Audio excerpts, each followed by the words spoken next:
বান্দারে, ও বন্ধু, তোমাদের পায়ে হাত দিয়ে বলছি রে, অন্যদিকে মনোযোগ দিও না। আমি আমার ওই উত্তর হীরাপুরের আমার মা বোনদেরকেও বলবো, মা গো, একটু হৃদয় খুলে শোনো। এই কিছু সময়ের জন্য তুমি কাজটাকে বন্ধ করে দাও। আমি বলে দেই, আমার নবীজি বলেছে, পৃথিবীর অবস্থা যখন তোমরা দেখতে পাবে ইসলামের বিপরীত দিকে চলে গেছে, তোমরা কখনো কি করো না, তোমরা দিন এবং দুনিয়ার কাজ ছাড়া তোমরা ঘর থেকে বের হইও না। কারণ ঘর থেকে বের হলেই শুধু পাপ আর পাপ তোমার দ্বারা অর্জন হবে। আপনারা সত্যি করে বলেন, আপনারা সত্যি করে বলেন, মা বোনেরা যদি রাস্তায় বের হয়, পুরুষটা কি চোখ তুলে তাকানোর মতো পোশাক পরে বের হয়নি? আরো জোরে বলেন। বর্তমানে বাংলাদেশের মেয়েরা ইহুদিদের মতো গায়ে তো ওড়না দেয় না, বোরকা তো থাক দূরে, ঠিক কিনা বলেন? আরো জোরে বলেন। বুকে ওড়না দেয় না, তার লজ্জাস্থান দেখায় রাখে। এটা কেমন করে সম্ভব? বাবা মা কি নাই, অভিভাবক কি নাই, গার্ডিয়ান কি নেই? আমি বাবা মাকে বলবো, every parent should take care their children very carefully. প্রত্যেকটা পিতা মাতার উচিত সন্তানের দায়িত্ব যত্ন সহকারে পালন করা। আর আমরা যারা সন্তান হয়েছি, আমাদের উচিত we should obey our parents. আমাদের প্রত্যেকের উচিত পিতা মাতাকে মান্য করা। কারণ paradise of the child under the feet of the mother. মায়ের পায়ের নিচেই সন্তানের জান্নাত। আর জোরে বলেন, ঠিক না বেঠি? এবার আমার দিকে তাকান, আল্লাহ রাব্বুল আলামিন কি বলতেছে? ওয়াকারনা ফি বুয়ুতিকুন্না ওয়ালা তাবাররাজনা তাবাররুজাল জাহিলিয়াতিল আওলা। জোরে জোরে কন্না আল্লাহু আকবার। মা বোনদের ওয়াজ, মা বোনদের পর্দা, মা বোনেরা পোশাক কেমন করে পরবে আমার আল্লাহ বলে দিতেছে। আমার আল্লাহ বলে দিয়েছে, ওই জাহিলি যুগের নারীদের মতো তোমরা তোমাদের রূপকে বের হয়ে অন্য কোনো বেগানা পুরুষকে দেখায়ও না। তোমরা তোমাদের ঘরের মধ্যে অবস্থান করো। জোরে জোরে কন্যা সুবহানাল্লাহ। বলে, হুজুর, আমাদের মা বোনেরা কি চার পায়া জন্তু? না না না, আমার রাসূল জানিয়ে দিয়েছে, যদি তোমরা ঘর থেকে বের হও, ঘরটা নিয়ে বের হও। ঠিক না বেঠি? তার মানে তুমি ঘরের মধ্যে যেমনি নিরাপদে থাকো, আবৃত থাকো, ঠিক তেমনি ভাবে তুমি এমন পোশাক নিয়ে বের হও তুমি যেন ঘরের মতোই নিরাপদে তুমি চলতে পারো। তবে চলতে গেলে কন্ডিশন আছে। মেয়েদের ক্ষেত্রে বন্ধু, যদি একটা মেয়ে তিনটা পুরুষ, কয়টা পুরুষ? একটা মেয়ে, একটা নারী, তিনটা পুরুষ ছাড়া আঙ্গিনার বাইরে যেতে পারবে না। একটা হলো তার বাবা, আরেকটা হলো তার স্বামী, আরেকটা হলো তার উপযুক্ত সন্তান। এই তিনটা পুরুষ ছাড়া একটা নারী কোনো অজুহাতে সেই সীমানা ত্যাগ করতে পারবে না, সীমানা ছেড়ে পথ চলতে পারবে না। আজকে এই আমাদের সমাজের মধ্যে কি প্রথা চালু আছে? নাই নাই নাই। কেন নাই রে? তার কারণ হলো আমরা ওয়াজ এক কানে শুনি, আরেক কানে কি করে দেই, ফেলে দেই। এটাকে আমরা বাস্তব জীবনে বাস্তবায়ন করার মানসিকতা নাই। কথা বলেন না কেন? আমি আপনাদেরকে বলে দেই, এটার জন্য দায়ী কিন্তু পুরুষরাই হবে। কারণ নারীরা জন্মের পরে বাবার ঘরে, বিয়ের পরে স্বামীর কমানে। যাবেন কোথায়? আপনি বাঁচতে পারবেন না। আল্লাহ রাব্বুল আলামিন এই জন্য বলেছে, ওই জাহিলিয়াতের যুগের মতো নারীরা এইভাবে চলতে পারবে না। পর্দা করতে হবে, ঘরে থাকতে হবে, আর বাইর হলে সেই পর্দা নিয়ে বের হতে হবে। জোরে জোরে কন্যা সুবহানাল্লাহ। আরো জোরে বলেন না। সময় শেষ হয়েছে হুজুর, হয়েছে না? আপনি যেইভাবে আইছেন, আমি তো কই আমার চিঠি লিখতে আইছি।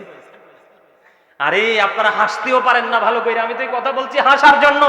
আপনি ফ্রিলি একটু হাসেন, অন্তত একটু হাসেন। কথা বলেন।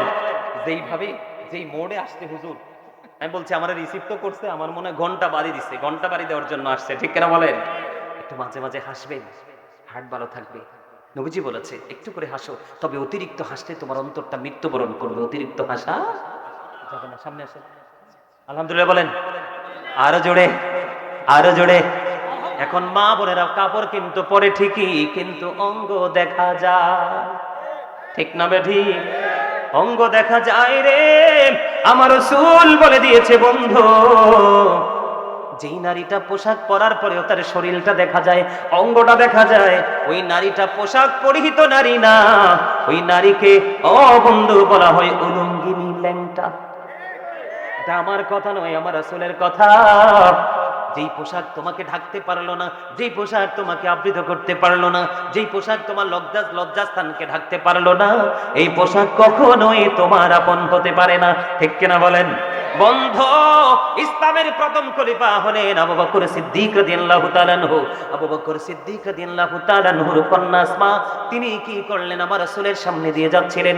হঠাৎ করে যখন যাওয়ার সময় আমার রাসূল এই আসমার মাথার দিকে, বডির দিকে তাকিয়ে দেখলেন আসমার মাথার মধ্যে পাতলা কাপড়। তখন আমার নবীজি ওনার পবিত্র নূরানী চেহারা মোবারক উল্টো দিকে ঘুরিয়ে দিলেন। ইয়া রাসূলুল্লাহ, ইয়া হাবিবাল্লাহ, কেন গো? এই কারণে বন্ধু, নারীদের যখন উপযুক্ত হয়, প্রাপ্ত বয়স্ক হয়, তখন তাদের মোটা কাপড় পরে তাকে পর্দা করতে হয়, কারণ পর্দা করা নারীদের জন্য ফরজ। আর অঙ্গ দেখাইয়া পর্দা ছাড়া চলা তাদের জন্য হারাম। এবার নারীদের পর্দাটার কন্ডিশন কি? মাথা থেকে পা পর্যন্ত পুরোটা ঢেকে ফেলতে হবে। ও বন্ধু, কোনো কারণে হাতের তালু, পায়ের তালু দেখাতে পারবে। বিশেষ কোনো মুহূর্ত যদি কোনো নারীর সামনে আসে, তখন সে তার মুখমণ্ডলটা সে দেখাতে পারবে, অন্যথায় কন্টিনিউয়াসলি পুরো বডি তাকে ঢেকে রাখতে হবে। এইভাবে ঢেকে রাখা তার জন্য ফরজ। জোরে কোন সুবহানাল্লাহ, আর জোরে বলেন না সুবহানাল্লাহ। বন্ধুরে আমার, আমি আপনাদেরকে বলে দিতে চাই, পর্দার কিছু কন্ডিশন আছে। বন্ধুরে আমার, অনেকের স্বামী বিদেশ থাকে, দেবর খুব কাছে থাকে, আছে না নাই? আর জোরে বলেন। আল্লাহ রাসূলকে দেবর সম্পর্কে প্রশ্ন করা হলো। আল্লাহ রাসূল বলে দিলেন, একটা নারী তার দেবরের সাথে দেখা করার চাইতে তার মৃত্যুটা অনেক বেটার। নাউজুবিল্লাহ বলেন না কেন? আর জোরে বলেন।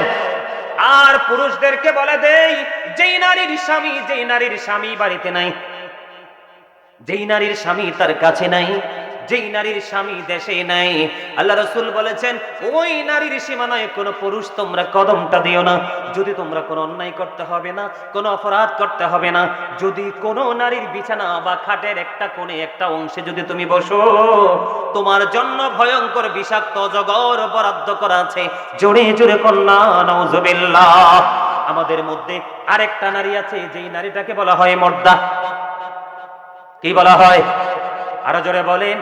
যেটা পুরুষের মতো পথ চলে, পুরুষের মতো ডিজাইন করে, পুরুষের মতো পোশাক পরে, ঠিক না ঠিক? আমাদের মধ্যে আসেনি? এখন দেখবেন আমাদের কুমিল্লা কান্দির পারে গেলে জিন্স প্যান্টওয়ালা মহিলা পাওয়া যায়, অবাক লাগে। বাপে পাঞ্জাবি পরে আছে, প্যান্ট পরে আছে, মেয়েটাকে একেবারে একটা, আমাদের কি গেঞ্জি না পরি, এগুলো কি হাফাতা গেঞ্জি পরাইয়া মেয়েটাকে প্যান্ট পরাইয়া নিয়ে বের হয়ে গেছে। নাউজুবিল্লাহ বলেন না কেন? আরো জোরে বলেন। লজ্জায় মইরা গেলাম। বাবা হাতে ধরে হাঁটতেছে মেয়েকে। নাউজুবিল্লাহ বলেন। যে নারী পুরুষের পোশাক পরবে, অথবা যে পুরুষ নারীর জিনিস ইউজ করবে, ওই দুইটা দলকে আল্লাহ রাসূল অভিশপ্ত করে গেছেন, লানত দিয়ে গেছেন। জোরে কর নাউজুবিল্লাহ। যেই নারীটা পুরুষের পোশাক পরে, পুরুষের মতো চলে, ওই নারীকে বলা হয় মর্দা মহিলা। ওই মহিলার জন্য জাহান্নামে ভয়ঙ্কর একটা খাবার বরাদ্দ আছে। বলবো নি কি খাবার? ওই খাবারের নাম হলো বন্ধু তিনাতুল খাবাল। ইয়া রাসূলুল্লাহ, ইয়া হাবিবাল্লাহ, এই তিনাতুল খাবালটা কি গো? এই তিনাতুল খাবালটা হলো আরেকটা জাহান্নামের নিংড়ানো রক্তপুঞ্জ অথবা ঘাম। জোরে জোরে কন্যা নাউজুবিল্লাহ। সবচেয়ে ভয়ঙ্কর খবর কি জানেন? সবচেয়ে ভয়ঙ্কর খবর হলো, ওখানে কিন্তু আপনি কষ্ট ভোগ করতে হবে, কিন্তু লা ইয়ামুতু, people will not die that day. সেদিন মানুষ মরতে পারবে না। আল্লাহ বলেছেন ফিহা ওয়ালা ইয়াহইয়া, people will not be able to live that day. সেদিন মানুষ বাঁচতেও পারবে না। আল্লাহ বলেছেন ওয়ামা হুম আনহা বিগাইবিন, people will not be able to escape that day. সেদিন মানুষ সেখান থেকে পালাতেও পারবে না। বাঁচারও সুযোগ নাই, মরারও সুযোগ নাই, পালিয়ে যাওয়ারও। কথা কি বুঝে আসছে? দোষটা কারে দিবেন? সূরা ইউনূস 44 নম্বর আয়াত। আল্লাহ বলেছেন ইন্নাল্লাহা লা ইয়াজলিমুন নাসা শাইয়্যান ওয়ালাকিন্নান নাস আনফুসাহুম ইয়াযলিমুন। আল্লাহ বলেছেন আল্লাহ আল্লাহর বান্দার উপর অত্যাচার করে না, বান্দা নিজেই নিজের উপর অত্যাচার করে। আরে যাবেন কই? আপনি, আমি সত্য কথা বলার কারণে আপনি আমাকে এগেইনস্ট পার্টি মনে করতেছেন, শত্রু মনে করতেছেন। আমি তো আমার কথা বলছি না, আমি আপনাকে বাঁচানোর কথা বলছি। কি ভয়ঙ্কর কথা দেখছেন? বাঁচারও সুযোগ নাই, মরারও সুযোগ নাই, পালানোরও। আবার আল্লাহ কি কয়? আমি আমার বান্দার উপর অত্যাচার করি না, বান্দা নিজেই নিজের উপর অত্যাচার করে। কারণ যারা অত্যাচারী আল্লাহ তাদের সম্পর্কে ওয়াজ করতেছে, আল্লাহু লা ইউহিব্বুজ জালিমিন। যারা অত্যাচারী আল্লাহ তাদেরকে ভালোবাসে না, পছন্দ করে না। ওমা লিযালিমিনা মিন আনসার, যখন তারা বিপদে পড়ে যাবে আল্লাহ তাদের জন্য কোনো সাহায্যকারীও রাখে না। ইসুরে কন্না নাউজুবিল্লাহ। একবার বলেন আল্লাহু আকবার। এই জুলুম যারা করে তাদেরকে নিয়ে একটা গজল লেখছি, গাইবো? আমি কিন্তু একজন রাইটার। আগামী 1-1.5 মাসের মধ্যে আমার লেখা কিতাব ইনশাআল্লাহ প্রকাশিত হচ্ছে, আমার জীবন প্রথম লেখা। আপনারা যে তোমার কাছের মানুষ, আপনারা আমার কাছ থেকে কালেক্ট করতে পারবেন, যোগাযোগ রাখলেই হবে। আলহামদুলিল্লাহ বলেন। একটু কি গাইবো? আপনাদের মন মতো হয় কিনা কথাগুলো খেয়াল করবেন। এটা আমার লেখা, আমার সুর। আমি লিখেছিলাম কখন জানেন? করোনাকালে 2019-এ, যখন মানুষের সাথে মানুষ অত্যাচার শুরু করলো। বিশেষ করে কষ্ট পেয়েছি কখন? যখন একটা বাসায় দেখলাম যে একটা কাজের লোক থাকে, একটা মালিকের বাসায় একটা কাজের লোক থাকে। ওই মহিলা, আপনি আমি ভালো যারা আছি, আমাদের ইনকাম সোর্সটা ওপেনিং ছিল, তারাই তো কর্মবন্ধ হয়ে গেছে, ঠিক কিনা বলেন? আর কাজের লোক কিভাবে টাকা পায়? যখন দেখলাম একটা বাসার মালিক কাজের লোককে পর্যন্ত সেই করোনাকালে ছাড় দিচ্ছে না, তখন এই কষ্ট থেকে আমি একটা গজল লিখেছিলাম। একটুখানি গাইবো? ছোট্ট করে গাইবো, অল্প করে গাইবো, শুনবেন? পারলে আমার সাথে সুর দিবেন, অনুরোধ থাকবে। কারণ কি জানেন, আমি বারবার কেন বলতে বলি, আপনারা কিন্তু না বলতে না বলতে, এক্সারসাইজ না করতে করতে, রিহার্সাল না করতে করতে কিন্তু আপনাদের মধ্যে জড়তা কাজ করে। করে কি করে না? হাতের বলেন, মুখের বলেন, চোখের বলেন, সবকিছুরই কিন্তু জড়তা আছে। এই জড়তাকে কিন্তু আপনি কি করতে হলে, আপনার জীবন থেকে মুছে দিতে হলে, তাহলে আপনাকে ট্রায়াল দিতে হবে। কি করতে হবে? আপনারা আমার সাথে যদি পারেন সুর দিবেন। জুলুম যারা করলা বন্ধু, হারাইলা দুকুল, জনম জনম কি দিও তোমার হবে না মাসুল। একবার ভেবে দেখো না তোমার কোথায় ঠিকানা, একবার ভেবে দেখো না তোমার কোথায় ঠিকানা। এখনো তো আছে সময়, এখনো তো আছে সময়, বুঝো তোমার ভুল। জনম জনম কি দিও তোমার হবে না মাসুল। বলেন জুলুম যারা করলা বন্ধু, হারাইলা দুকুল, জনম জনম কি দিও তোমার হবে না মাসুল। বৃষ্টি যখন আসে বন্ধু, শীতল মরুভূমি, তওবা করো ক্ষমা পাবে বলে গেলাম আমি। বৃষ্টি যখন আসে বন্ধু, শীতল মরুভূমি, তওবা করো ক্ষমা পাবে বলে গেলাম আমি। তোমার জীবনে মোহনা কোথায় সে তো জানো না, তোমার জীবনে মোহনা কোথায় সে তো জানো না। ক্ষমা যদি না পাও বন্ধু, ক্ষমা যদি না পাও বন্ধু, পাবে না তো কুল। জনম জনম কি দিও তোমার হবে না মাসুল। বলেন জুলুম যারা করলা বন্ধু, সবাই বলেন খুশি হব। অনেক কষ্ট করে লিখেছি, সুর দিয়েছি বন্ধু। বলেন জুলুম যারা করলা বন্ধু, হারাইলা দুকুল, জনম জনম কি দিও তোমার হবে না মাসুল। তোমার আসল ঠিকানা কোথায় সে তো জানো না, তোমার আসল ঠিকানা কোথায় সে তো জানো না। ঠিক কিনা বলেন? কথা কি ঠিক আছে?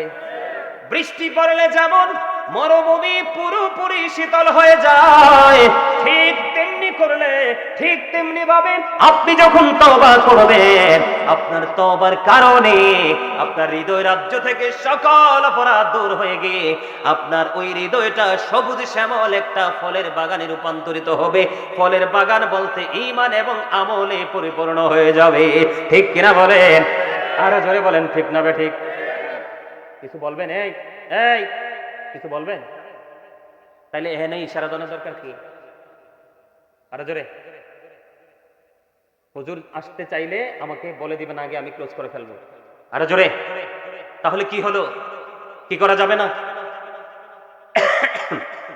বেপরদায় চলা পুরুষও না, নারীও না। যদি করেন আপনি আপনার উপর জুলুম করছেন, আর এই জুলুম আপনাকে নিয়ে যাবে অবর্ণনীয় দুঃখের জায়গা, জাহান্নামে।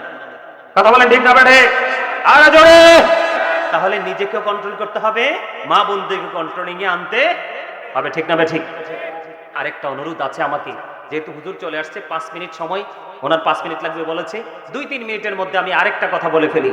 সম্মানিত উপস্থিতি, এটা যেমন একটা বেদিতে রূপান্তরিত হয়েছে, ঠিক তেমনি ভাবে আরেকটা বেদিতে রূপান্তরিত হয়েছে, সন্তান কর্তৃক পিতামাতা অপমানিত হওয়া। ছেলেরা বিয়ের পরে কিন্তু বাবা মার কোনো মূল্য থাকে না, থাকে। আল্লাহ রাব্বুল আলামিন বলেছেন ওয়াবুদুল্লাহ ওয়া লা তুশরিকু বিহি শাইয়্যা ওয়া বিল ওয়ালিদাইনি ইহসানা। আল্লাহ বলেছেন তোমরা আল্লাহর ইবাদত করো, আল্লাহর সাথে কোনো কিছুকে শরীক করিও না। আর মা বাবাকে ভালো সম্মান অনার করো। সুবহানাল্লাহ বলেন। মা বাবাকে ভালোবাসা ফরজ, মা বাবাকে কষ্ট দেওয়া হারাম। কি মা বাবা মায়ের চেহারার দিকে মায়ার নজরে তাকাইলে হজের সওয়াব। মা বাবার গুরুত্ব কত। বাবাকে আল্লাহ রাসূলকে একজন প্রশ্ন করলো, ইয়া রাসূলুল্লাহ, আমার বাবা আমার উপার্জিত অর্থ নিজের মতো করে খরচ করতে চায়। কি করতে চায়? মানে আমি ইনকাম করেছি কিন্তু এই টাকাগুলো বাবা নিজের মতো করে খরচ করতে চায়। নালিশ নিয়ে গেছে কার কাছে? আমার রাসূলের কাছে। এখন আমার রাসূল উত্তর দিয়ে দিলেন, তোমার উপার্জিত অর্থ নয়, তুমি নিজেও তোমার বাবার সম্পদ। তার মানে শুধু তোমার উপার্জিত টাকা না, বাবা তোমাকেও যেমনি চাই এমনি ইউজ করতে পারবে, তুমি কোনো না করতে পারবা। সেটা মাথায় রেখে বাবা মার সাথে ভালো আচরণ করতে হবে। হতভাগা সে, হতভাগা সে, হতভাগা সে করব। হতভাগা সে, হতভাগা সে, হতভাগা সে। তিনবার রাসূল বলেছেন, কে সে হতভাগা? যার পিতামাতা উভয়জন বেঁচে আছে অথবা একজন বেঁচে আছে, তাদেরকে ভালোবেসে সম্মান করে তাদের কাছ থেকে যারা জান্নাত আদায় করতে পারলো না, তাদের মতো হতভাগা আর কেউ হতে পারে? আর জোরে বলেন, কেউ হতে পারে না। আমরা কি হতভাগা হতে চাই? ওরা বলেন দুর্ভাগা হতে চাই? আমরা সৌভাগ্যবান হতে চাই। আর সৌভাগ্যবান হতে চাইলে সব আমলের পাশাপাশি মা বাবাকেও ভালো বাসতে হবে। ঠিক কিনা বলেন? তাহলে যখন যা চায় সাধ্যের মধ্যে থেকে আপনাকে দিতে হবে। মনে রাখতে হবে, বাবা মা কখনো এমন জিনিস চায় না যেটা সন্তানের জন্য কষ্টকর হয়। কিন্তু আমরা মনে করি বাবা মা আমাকে প্রেসার দিচ্ছে। আছে কিছু বাবা মা তো ব্যতিক্রম আছে, কিন্তু তাদেরকে নিয়ে মানিয়েই চলতে হবে। ঠিক না? ঠিক। আরো জোরে কোন ঠিক না? ঠিক। মা বাবাকে ভালোবাসবেন তো? আরো জোরে, আরো জোরে। হযরতে জুরিস আল্লাহওয়ালা একজন লোক ছিলেন, খেয়াল করেন, হাদিস শরীফের একটা অংশ। তো জুরিস যেমন একজন আল্লাহওয়ালা ছিলেন, তিনি লোকালয় থেকে দূরে গিয়ে হুজরা বানাই ওখানে আমল করতেন। একদিন জুরিস তার হুজরার মধ্যে আপন হুজরাতে নামাজরত অবস্থায়, এমন সময় মা গেলেন, যে বলতেছে, বাবা আমি এসেছি। কিন্তু জুরিস তো নামাজরত অবস্থায়। কি অবস্থায়? তার মায়ের ডাকে সাড়া দিলেন না, তিনি নামাজ চালিয়েই গেলেন। এবার অনেক দুষ্ট ছেলে মসজিদে গেলে মনে মনে বলবে, গাজী হুজুর তো বলছে টাকনুর উপরে রাখার জন্য, আমি জিন্স প্যান্টটাই পরবো, তবে নামাজের সময় বটি দিব। ওরে দুষ্ট, তুমি বলে গেলে চলবে না। আল্লাহ তো কন্ডিশন একটা দেয় নাই, দুইটা দিছে। ঠিক কিনা বলেন? তুমি হয়তো বা নিচে দিয়ে বটে এটাকে তুমি ক্লোজ করে ফেলতে পারবে, টাকনুর উপরে উঠাইতে পারবা। বেঈমান কাফেরেরা এমন কৌশলে তোমার এই পোশাকটা আবিষ্কার করেছে, তুমি উপরে দিয়ে, এই যুবক শোনো, উপরে দিয়ে তুমি হাজার চেষ্টা করলেও তুমি নাভির উপরে তুলতে পারবা না, কারণ এটা জন্মই হয়েছে ছোট্ট হয়ে। ঠিক কিনা বলেন? আরে আরো জোরে। এই ছোট্ট পোশাক আমরা পরবো না, আমরা ওইটাই পরবো যেটাতে আমার আল্লাহ এবং আল্লাহ রাসূল সন্তুষ্ট। আর নামাজের মতো তো পবিত্র নিয়ামত, যেই নামাজ পড়লে শীতের দিনের মতো গাছের পাতা যেমনি ঝরে যায়, শীতের দিনের গাছের পাতার মতো নাকি গুনাহও ঝরে যায়। এত গুরুত্বপূর্ণ নামাজকে আমি জাস্ট পোশাকের জন্য কুরবানি করব না, এটা কখনোই হতে পারে না। আর যদি করেন আজকে থেকে আমি বলবো আপনি স্টুপিড। ঠিক না? ঠিক। রাগ হইয়েন না, আমি স্টুপিড মানে বোকা। আর যদি ঠিক না? ঠিক। আমরা বোকামি করতে চাই না। ঠিক না? ঠিক। এবার আসেন বন্ধু, মা বোনেরা, নারীদের পর্দাটা কেমন করে করতে হবে একটু বলার দরকার আছে নি? আরো জোরে বলেন না, আছে না নাই? কেন করতে হবে জানেন? আবার রাসূল বলছে, পৃথিবীর অবস্থা যখন ইসলামের বিপরীত দিকে চলে যাবে, তো নামাজরত অবস্থায় মা ডাকলেন, তিনি নামাজ চালিয়ে গেলেন, মায়ের ডাকে সাড়া দিলেন না।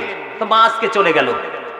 দ্বিতীয় দিন আবার আসলেন, আসার পরে আজকেও ছেলে নামাজরত অবস্থায়, মা ডাকছেন, সাড়া দিল না, নামাজ শেষ করলো। নামাজ শেষ করে বাইরে এসে দেখে মা নাই, আজকে চলে গেলেন। ঠিক তৃতীয় দিন আবার সেম ঘটনা, যে মা আবার আসলো নামাজরত অবস্থায়, মা ডাকছে, ছেলে সাড়া দিল না, সে নামাজ চালিয়ে গেল। তৃতীয় দিন ছেলের সাথে দেখা করতে পারলো না, যাইতে বলল, আল্লাহ আমি 3 দিন আসলাম ছেলের সাথে দেখা করার জন্য, কিন্তু ছেলেটা দেখা দিল না, তাকে বেশ্যা মহিলার মুখটা দেখাইয়া মরণ দিও না। পরে এই বেশ্যা মহিলাকে ঘিরে মানুষ একত্রিত হয়েছিল, এই ফায়সালার জন্য সকল মানুষ একত্রিত হয়েছিল, বিচারের জন্য একত্রিত হয়েছিল। সম্মানিত উপস্থিতি।